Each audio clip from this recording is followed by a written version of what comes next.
In today's video, I'm going to teach you how to subscribe to a calendar in Outlook. This guide is perfect for those who want to effortlessly integrate external calendar events into their Outlook setup, ensuring you never miss a beat in your busy schedule. Let's dive right into the process. First, you'll want to start by navigating to the calendar view. This step is crucial because it sets the stage for the tasks ahead. If you're already familiar with finding your way around Outlook, you're probably aware that the calendar is one of the main features. For those who are new, simply look for the calendar icon, which is typically located in the lower left corner of your screen when using Outlook. Click that icon and your screen will switch to show your calendar and any events you may have already scheduled. Once you're in the calendar view, the next action you'll take is exporting your calendar. To do this, look towards the top of your screen for the export option. It might be nestled under a menu that includes various settings and tools, so take a moment to explore if you can't spot it right away. When you find export, choose the subscribe to calendar option.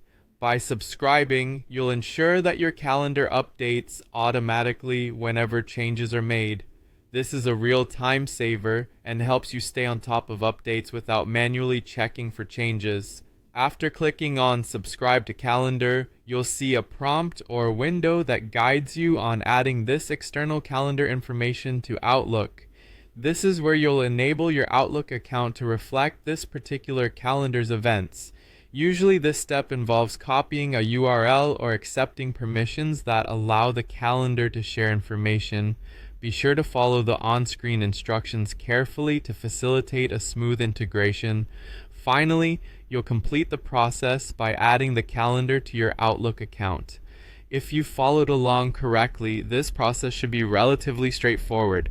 By now, your Outlook should smoothly incorporate the subscribed calendar, making it visible alongside your existing schedules. You may want to verify the subscription by checking if events from the new calendar appear as expected.